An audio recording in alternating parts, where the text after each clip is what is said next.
Wassalatu wassalamu ala ashrafil anbiya'il mursalin Sayyidina Muhammadin wa ala alihi wa ashabihi wa atba'ihi ajma'in. Alhamdulillah,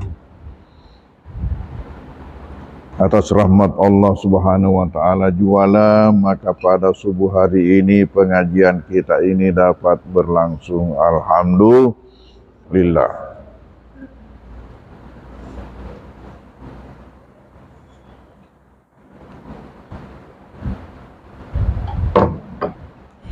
Saya akan melanjutkan bahasan kita subuh hari Rabu tempoh hari,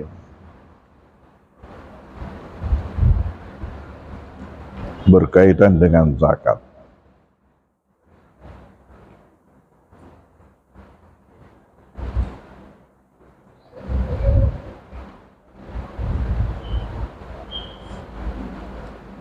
Bahwa tidak bisa diingkari pemungutan zakat di baru ini menjadi besar karena berkah Maulid Akbar.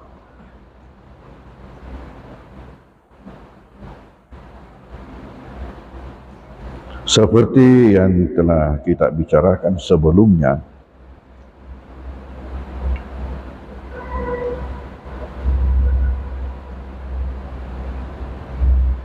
berkaitan dengan Maulid Akbar,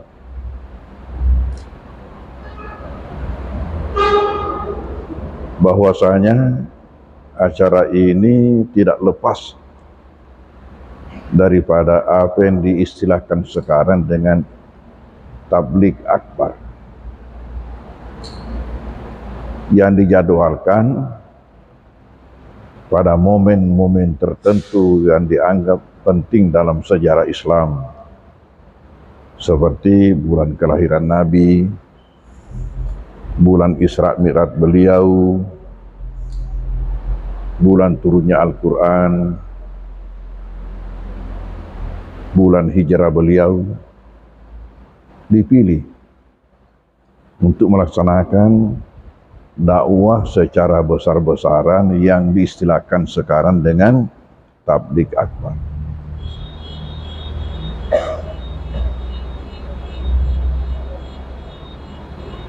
Justru besarnya pengumpulan zakat di baru tidak lepas daripada ini. Kita menggunakan momen bulan Rabiul Awal, bulan Maulid. Kenapa sampai ada pertimbangan demikian? Supaya sosialisasi zakat infak sedekah itu lebih tersebar. Karena ada suatu fenomena yang terjadi pada masyarakat kita, bahwa kalau namanya Maulid ramai, diundang tidak diundang datang, malah yang tidak diundang juga mengundang orang, padahal dia sendiri bukan panitia dan dia sendiri tidak diundang, dia mengundang teman. Ya, inilah yang kita lihat. Oh, kalau begini berarti kesempatan untuk melakukan sosialisasi kepada masyarakat. Saya katakan bahwa terkadang kita ada menemukan seseorang yang tidak pernah kita jumpai di masjid, tapi datang ke Maulid.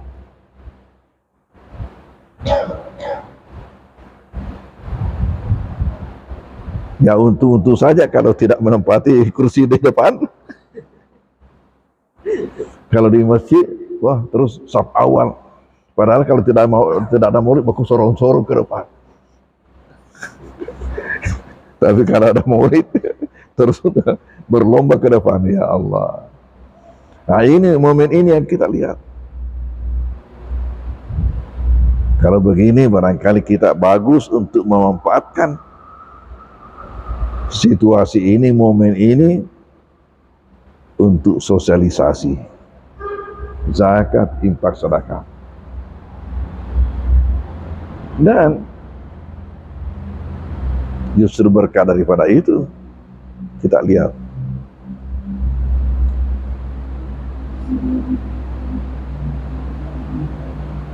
Bahwa yang datang studi banding di Basnas baru itu sudah lebih 60 daerah. Sudah lebih 60 daerah, kabupaten, kota, malah provinsi.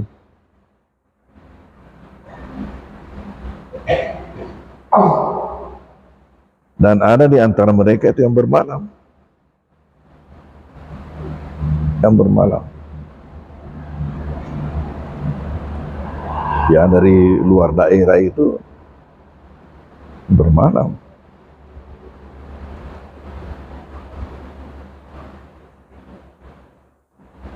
Menanyakan apa kiat-kiat ini pengurus Basnas baru sehingga mampu untuk mengumpulkan ZIS yang banyak.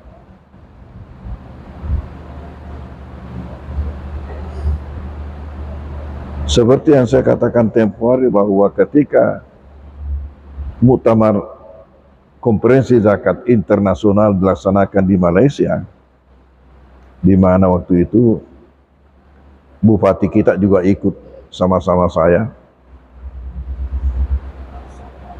Ditanya oleh televisi Malaysia, apa rahasianya ini baru? Daerahnya kecil, penduduknya sedikit, potensinya juga kecil, tetapi kok zakatnya besar. Padahal waktu itu ya masih seperti yang disampaikan oleh UAS waktu di Tondronge.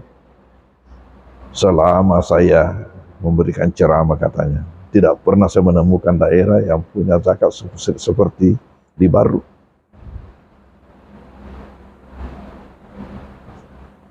Masih baru 18 miliar.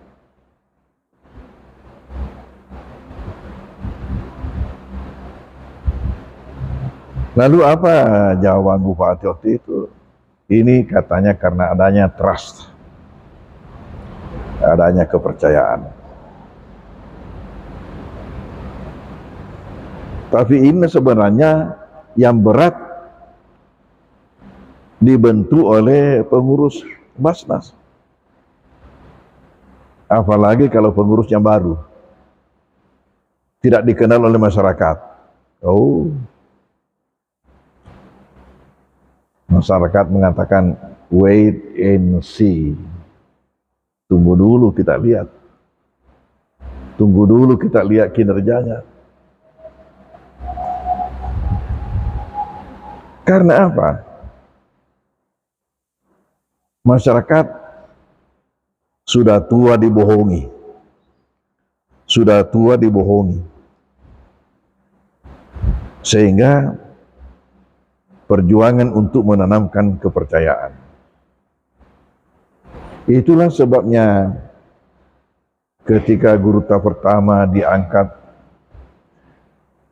menjadi ketua BAS dan kepada saya diberikan waktu untuk memberikan kata sambutan, di antara yang saya sampaikan bahwa kita pengurus BAS sebelum meminta zakat dari masyarakat, maka kita pengurus yang harus terlebih dahulu mengeluarkan zakatnya masing-masing. Dan ini harus diketahui oleh masyarakat sebelum kita meminta. Apa? Ini suatu cara untuk menanamkan kepercayaan. Soalnya masyarakat kita sudah tua mendengarkan bicara. Jadi nanti kalau pengurus BAS bicara, masyarakat mengatakan, Bapak Sukto mah harus sekali aja kan macam bicara. Apakah beliau itu juga mengeluarkan zakat atau hanya pandai bicara? Terus begitu dalam benak masyarakat kita. Apalagi kalau memang orangnya itu baru dikenal. Di sini salah satu rahasia di Baru ini karena pengurus basnya ketika diangkat menjadi pengurus sebenarnya sudah punya kepercayaan pada masyarakat baru diangkat. Memang sudah dipercaya oleh masyarakat baru diangkat. Jadi tidak sulit kita bicara lalu masyarakat respon positif.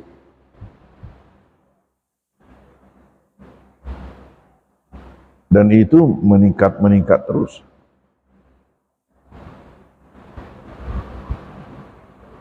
Coba bayangkan ketika pergantian pengurus dari basis dulu. Pengurus zakat pada masa Pak Harto itu namanya basis. Badan Amin Zakat Infak Sadakah. Lengkap basis. Tetapi ketika Pak Habibie mengundangkan, artinya membuatkan undang-undang zakat ini hanya dengan 3 huruf, hanya dengan bas, walaupun mencakup kerjanya semua. Nah, ketika pergantian pengurus dulu dari bas ke bas, dari basis ke bas, kita ada menerima sisa saldo sebanyak 8 juta. 8 juta, bayangkan. 8 juta. Lalu kita apakan? Karena selama ini tidak transparan pengurus basis, maka keputusan kita pokoknya yang 8 ini kita bagi kepada fakir miskin, guru mengaji, pegawai syara, itu kita siapa yang mewakili mereka diambil daripada semua kecamatan yang ada. Itu awalnya kita lakukan di Masdar, di gedung Masdar Islami. Itu kita lakukan di situ. Ada perwakilan dari tiap kecamatan untuk dibagi ini yang 8 juta. Dan inilah langkah pertama tidak pernah dilakukan sebelumnya. Malah sebelum-sebelumnya itu, kalau sudah tahun baru Hijriah, diadakan penamatan massal Al-Quran di Masjid Agung Baru, ramai anak-anak kita berpakaian warna-warni, banyak-banyak berpakaian Arab, baik laki-laki maupun perempuan. Jadi kalau perempuannya pakaian haji, ya anak-anak itu untuk khatam Quran ya secara satu kabupaten. Di situ juga saya pernah menerima amplop. Saya tanya, ini kenapa saya dikasih amplop? Uang apa ini? Nah, divisi itu dari basis. Basis, kenapa saya diberikan? Dikatakan karena kita juga pengurus. Jadi saya juga pengurus basis. Padahal tidak pernah ada tahu, tidak pernah ada SK-nya diterima, dan tidak pernah diundang rapat, sehingga tidak tahu bahwa basis ini ada uang, tiba-tiba dikasih amplop. Begitulah caranya dulu itu. Dan itu dibagi secara senyap, kata orang Malaysia, secara senyap. Tidak tahu berapa dana yang terkumpul. Dan ini pula oleh pemerintah daerah sering terjadi. Kalau Ramadan, bupati keliling safari Ramadan, bagi-bagi sumbangan di masjid 1 juta, 1 juta, 1 juta. Itu waktu itu masyarakat mengatakan, wah, alangkah dermawannya bupati kita. Padahal uang apa yang dibagi? Itu uang basis yang dibagi, bukan uangnya dia, bukan uang pemerintah dibagi, uang basis, tapi tidak disebut. Tidak disebut namanya basis, bahwa ini uang basis. Jadi masyarakat mengatakan, oh, alangkah dermawannya bupati. Bisa dipilih lagi untuk kedua kalinya. Tai kucing. Allahu Akbar. Akibat daripada itu, tidak ada kedengaran, tidak pernah didengar pembagian zakat, tidak pernah. Tidak ada kedengaran pengumpulan, tidak kena. Yang dikumpulkan itu hanya infak haji, hanya sebatas itu infak haji yang dikumpulkan. Tetapi kenyataannya hanya menjadi pundi-pundi buat bupati. Dibagi-bagikan kalau Ramadan masjid-masjid. Ya Allah. Dan itulah yang terjadi. Saya dikasih amplop waktu tahun baru Hijriah. Amplop apa ini? Dari basis. Basis. Kenapa? Guru tak juga pengurus. Pengurus. Oh ya, saya tidak tahu. Ya, dikasih 25.000. Pernah juga dikasih 40.000. Waktu itu.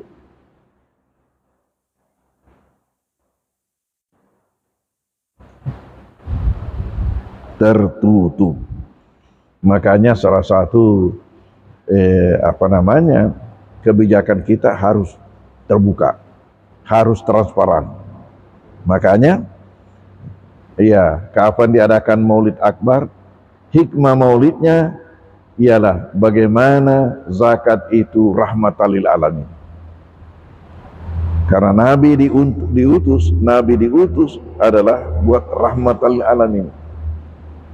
Ketika Allah mengatakan wa ma arsalnaka illa rahmatal alamin, itu berarti apa? Itu berarti semua ajaran yang dibawa oleh Rasulullah pasti rahmat. Semua ajaran dibawa oleh Rasulullah pasti rahmat. Apakah kita mengerti atau tidak mengerti, tapi itu pasti rahmat.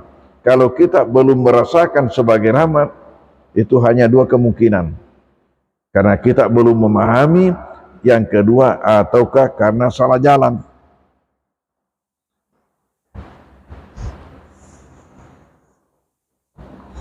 Seperti yang saya katakan tempo hari, ya, yang paling banyak belum dirasakan oleh orang itu poligami.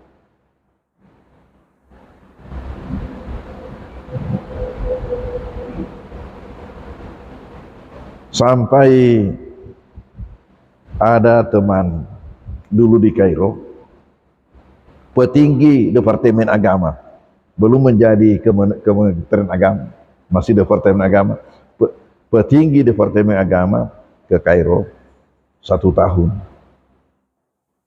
Beliau itu kapan selesai sarapan di kantin naik ke kamar saya untuk belajar bahasa Arab lewat surat kabar, lewat Quran. Jadi memilih topik-topik diterjemahkan sama beliau itu. Lalu beliau ada mengatakan begini, sebenarnya perempuan itu setuju poligami. Perempuan itu setuju poligami. Yang tidak setuju poligami istri.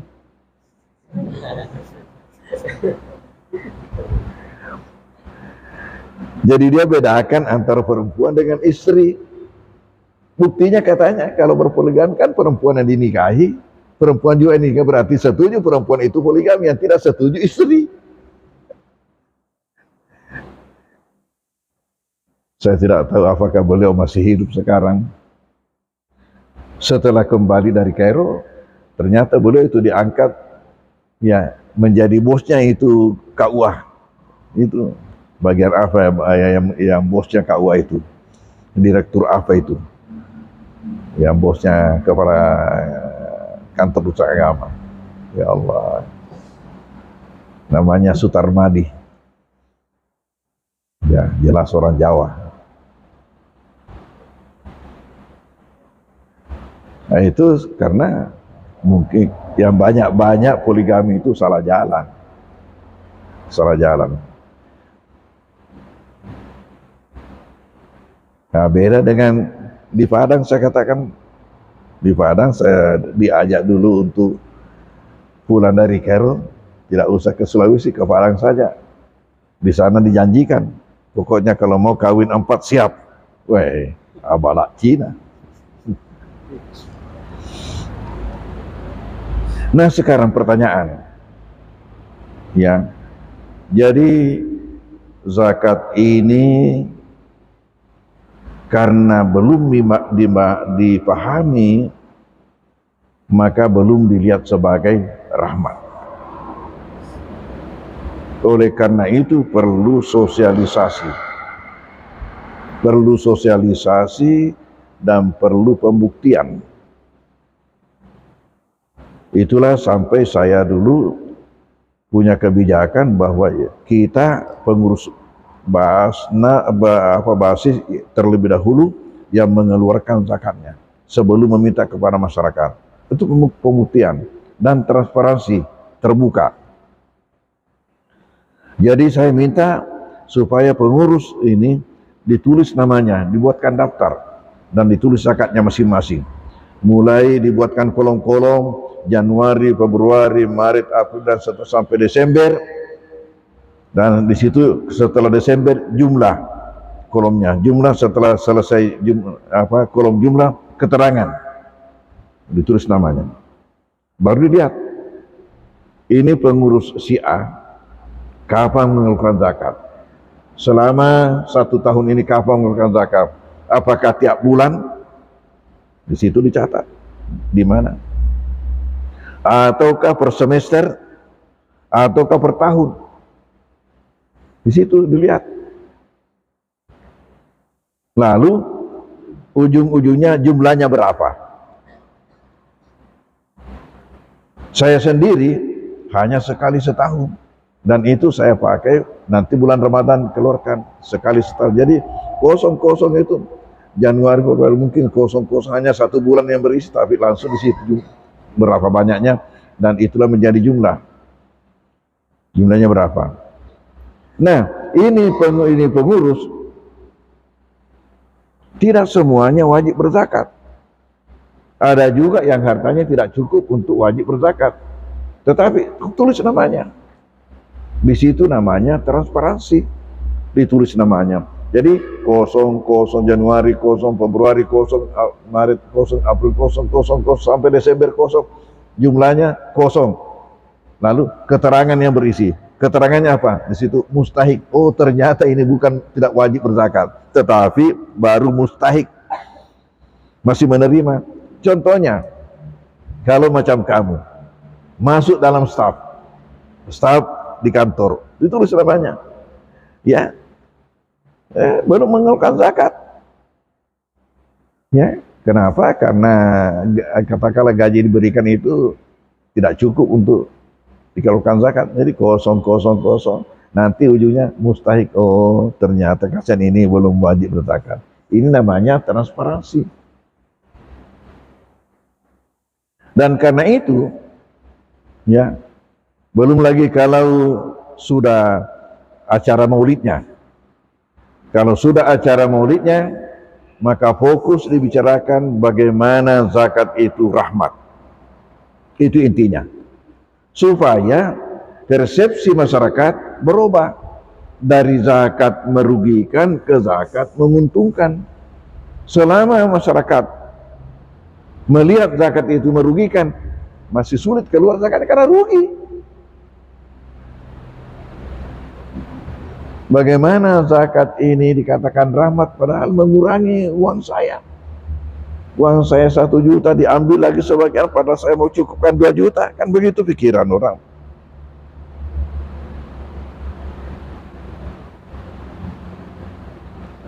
Yang jadi pemikiran dasar manusia, ini manusia jelek-jeleknya manusia ini.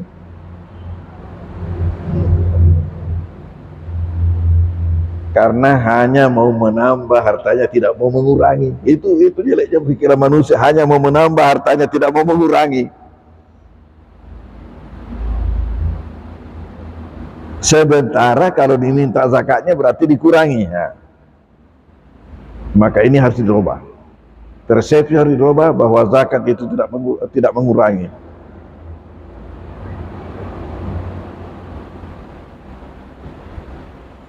Ini gaurah kotumbo. Saya katakan bagus kalau diberi itu syuk, syuk, syuk. Kalau ada yang tidak tembak syuk.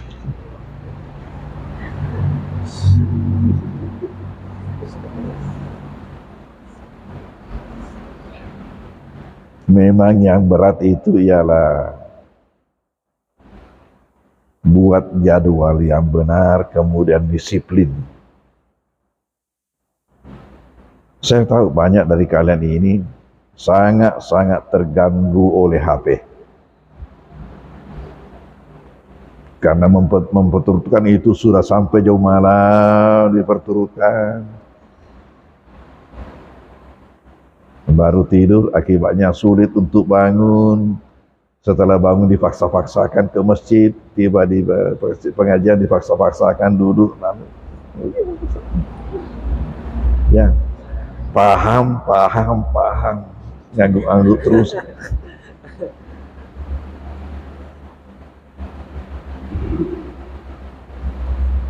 Harus kalian itu memiliki kepandaian membagi waktu. Setiap kegiatan kalian itu harus berikan nilai. Setiap kegiatan, apa saja yang kalian lakukan dalam sehari semalam, buatkan nilai. Menilai apa? Pokok, penting, kurang penting, tidak perlu. Nah, baru kelompokkan mana yang pokok, yang mana yang penting. Apakah penting itu? Yang mana kurang penting? Yang mana tidak penting? Dan mana tidak perlu?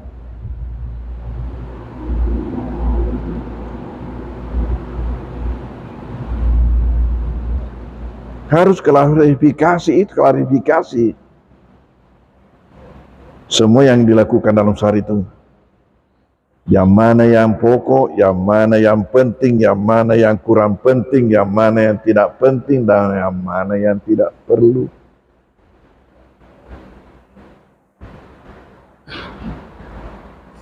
Baru berikanlah jatahnya masing-masing. Yang pokok harus lebih utama. Janganlah yang penting mengganggu yang pokok, apalagi yang kurang penting, lebih-lebih lagi yang tidak perlu menempati posisinya yang pokok. Oh, madorok baraka bulolo ngaku apa kilo.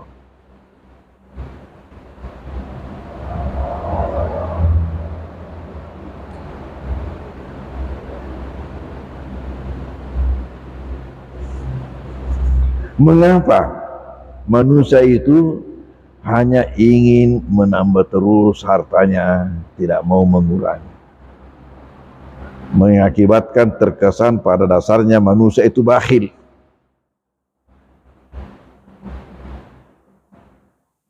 Ini disebabkan karena kecintaan terhadap harta itu yang berlebih.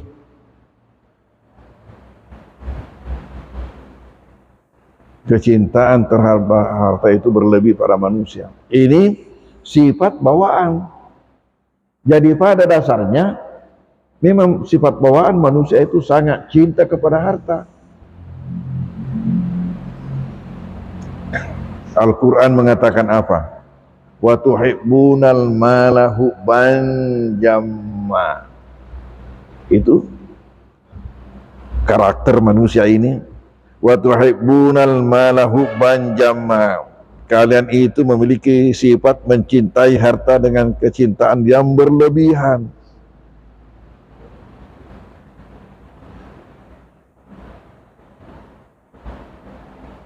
Di dalam ayat lain dikatakan wa innahu lihubbil khairi lasyadid. Wa innahu lihubbil khairi lasyadid. bahwasanya manusia itu kecintaannya terhadap harta. Al-khairi di sini jangan artikan kebaikan, bukan. Andai kata wa innahu lihubbil khair lasyadid, itu berarti kebaikan, bahwasanya manusia itu kecintaannya terhadap kebaikan itu adalah berlebihan, semua orang masuk Islam.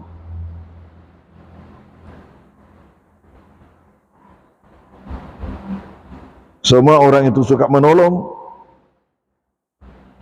Tetapi al-khair di sini adalah harta. Kenapa? Karena manusia itu umumnya nanti dianggap mendapatkan kebaikan kalau dia kaya. Wah, madecek witaya nur bela. Makai, baik. Silalona beli auto baru. Agak tuh. Kursi Pak Bene. Wah. Ya, kalau deceng, jadi dikaitkan kebaikan itu dengan harta. Makanya di sini di Al-Quran menggunakan kata itu, wa innahu bil khairi, bahwasanya manusia itu adalah kecintaannya terhadap harta lasyadid, masadidu. Kecintaan terhadap harta masadidu itu manusia. Sifat bawaan. Nah, bagaimana ini? Ya, bisa disosialisasikan zakat sebagai rahmat. Sementara ketika dikeluarkan zakatnya, diambil sebagian hartanya. Saya tempo hari katakan apa? Hari Rabu lalu tak katakan apa? Seorang anak nanti lulus matematikanya, di samping ia pandai menambah, ia juga harus pandai mengurang. Di samping ia pandai mengali, dia juga harus pandai membagi. Kalau dia hanya pandai menambah dan mengali, tidak tahu mengurang dan mengali, maka ia pasti tidak lulus matematikanya. Nah, begini juga ini, orang yang punya harta tidak lulus kalau hanya pandai menambah, tidak pandai mengurangi, tidak pandai membagi, hanya pandai mengalir. Tetapi zakat tidak seperti itu. Bagaimana? Zakat rahmat. Bagaimana zakat rahmat? Karena dari segi arti maknawiyah, arti harfiah, zakat menurut makna harfiah mempunyai 4 makna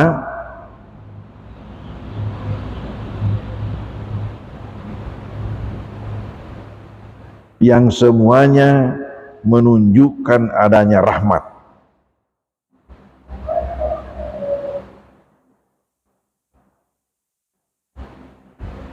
Zakat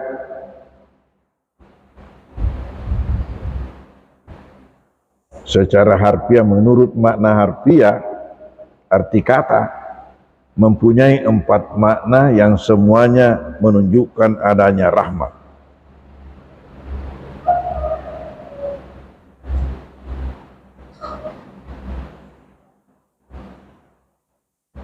Yang pertama, kebersihan. Ini makna pertama dari kata zakat, at-taharah.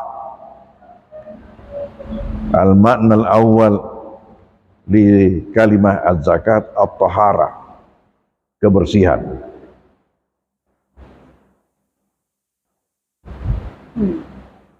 Yang kedua, pertumbuhan perkembangan. Pertumbuhan perkembangan, makna kedua dari kata zakat.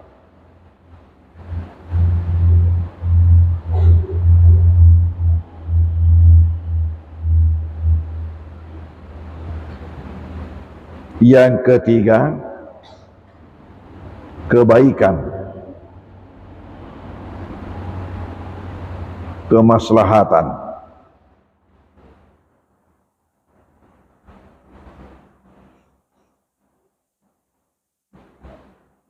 As-salah, as-salahu, as-salahu, bukan as-salatu. Yang pertama bermakna at-tahara, Yang kedua bermakna an-nama pertumbuhan, perkembangan, an-nama dalam bahasa Arab. Yang ketiga as-salah, kebaikan, kemaslahatan. Dan makna keempat al-barakah.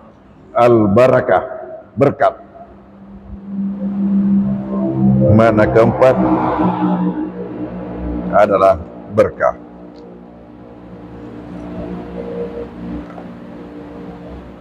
Inilah yang perlu disosialisasikan kepada masyarakat. Ya. Tetapi harus dengan penjelasan. Apa penjelasannya? Bahwa zakat itu bermakna kebersihan, bermakna pertumbuhan, dan seterusnya. Untuk itu nanti pengajian kita yang berikut kita akan lanjutkan. Wallahu a'lam bishawab. Bismillahirrahmanirrahim. Wassallallahu ala sayyidina Muhammadin wa alihi wasallam. Allahumma anfa'na bima 'allamtana wa 'allimna ma yanfa'una wa rizqna ilma yanfa'una. Allahumma ij'alna minal ladzina yastami'una al-qawla fattabi'una ahsana. Allahumma arinal haqqa haqqan warzuqna ittiba'ahu wa arinal batila batilan warzuqna. Wa sallallahu ala sayyidina Muhammadin wa alihi wasallam. Warahmatullahi al-Fatihah. A'udzu billahi minasyaitonir rajim. Bismillahirrahmanirrahim. Rabbil alamin arrahmanir rahim maliki yaumiddin. Iyyaka na'budu wa iyyaka nasta'in. Shiratal mustaqim shiratal ladzina an'amta 'alaihim ghairil maghdubi 'alaihim waladdallin.